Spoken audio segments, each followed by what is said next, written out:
ഈശോയിൽ ഏറ്റവും സ്നേഹം നിറഞ്ഞ സഹോദരങ്ങളെ, ഇന്ന് വലിയ നോയമ്പിൻ്റെ 2-ാം ദിവസം. പൂനെ ഫൊറൈൻ മാതൃസംഘം ഇന്ന് വിചിന്തനത്തിനായി എടുത്തിരിക്കുന്ന വിഷയം എളിമ എന്ന പുണ്യത്തെക്കുറിച്ചാണ്. യാക്കോബിൻ്റെ ലേഖനം 4-ാം അധ്യായം 10-ാം വാക്യത്തിൽ പറയുന്നു, കർത്താവിൻ്റെ സന്നിധിയിൽ താഴ്മയുള്ളവരായിരിക്കുവിൻ, അവിടുന്ന് നിങ്ങളെ ഉയർത്തുമെന്ന്. ആരാണ് പ്രിയപ്പെട്ടവരെ പ്രശസ്തിയും ബഹുമാനവും ഒന്നും ആഗ്രഹിക്കാത്തത്? നമ്മളെ എല്ലാവരും ബഹുമാനിക്കണം, എല്ലാ സ്ഥാനമാനങ്ങൾ ലഭിക്കണം, എല്ലാവരും അംഗീകരിക്കണം എന്നൊക്കെയാണ് ഭൂരിപക്ഷം ആളുകളും ആഗ്രഹിക്കുക. എന്നാൽ ദൈവമാണ് നമ്മെ അറിയുന്നവൻ, അവിടുന്ന് നമ്മെ കാണുന്നു.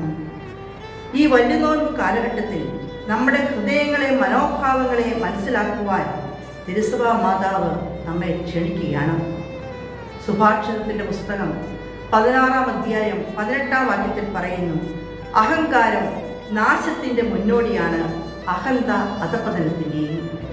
വിശുദ്ധ യാക്കോബ് തൻ്റെ ലേഖനം 4-ാം അധ്യായം 16-ാം വാക്യത്തിൽ പറയുന്നു, ദൈവം അഹങ്കാരികളെ എതിർക്കുകയും എളിമയുള്ളവർക്ക് കൃപ കൊടുക്കുകയും ചെയ്യുന്നു.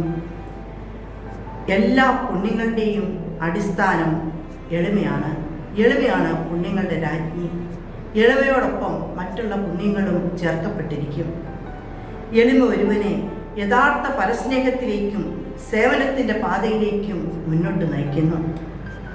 അതിന് ഏറ്റവും ഉദാത്തമായ മാതൃക നാം കാണുന്നത് ഫിലിപ്പിയർക്കുള്ള ലേഖനം 2-ാം അധ്യായം 7-ഉം 8-ഉം വാക്യത്തിലാണ്. അവൻ തന്നെ തന്നെ ശൂന്യനാക്കിക്കൊണ്ട് ദാസന്റെ രൂപം സ്വീകരിച്ച് മനുഷ്യന്റെ സാദൃശ്യത്തിൽ ആയിത്തീർന്നു. ആകൃതിയിൽ മനുഷ്യനെ പോലെ കാണപ്പെട്ടു. മരണം വരെ, അതെ കുരിശുമരണം വരെ അവിടുന്ന് അനുസരണമുള്ളവനായി തന്നെ തന്നെ താഴ്ത്തി. He humbled himself. ഈശോ തന്നെ തന്നെ താഴ്ത്തി. ഈശോയുടെ ഈ താഴ്മയുടെ മനോഭാവം നമ്മിലും ഉണ്ടാകട്ടെ. പ്രഭാഷകന്റെ പുസ്തകം 3-ാം അധ്യായം 18-ാം വാക്യത്തിൽ പറയുന്നുണ്ട്, നാം എത്രമാത്രം ഉന്നതനാണോ അത്രമാത്രം വിനീതനാകുക, അപ്പോൾ കർത്താവിൻ്റെ കൃപയ്ക്ക് നീ പാത്രീഭൂതനാകുമെന്ന്.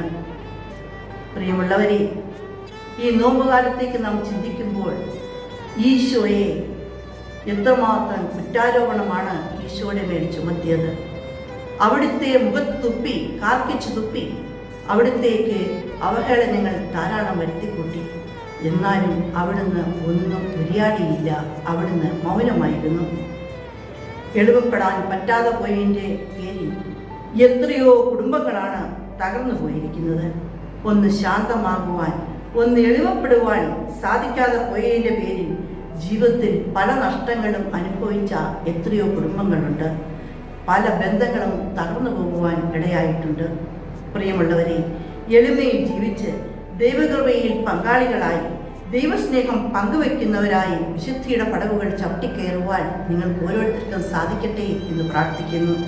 എളുപ്പപ്പെടാതെ ഹൃദയം കഠിനമാക്കി വെച്ചിരിക്കുന്ന ഓരോ മനുഷ്യ ഹൃദയങ്ങളിലേക്കും ഈ നോമ്പുകാലത്ത് ദൈവിക ചൈതന്യം നിറയുവാൻ വേണ്ടി നമുക്ക് ഓരോരുത്തർക്കും പ്രാർത്ഥിക്കാം. നല്ല ഒരു നോയമ്പുകാലം എല്ലാവർക്കും ആശംസിക്കുന്നു.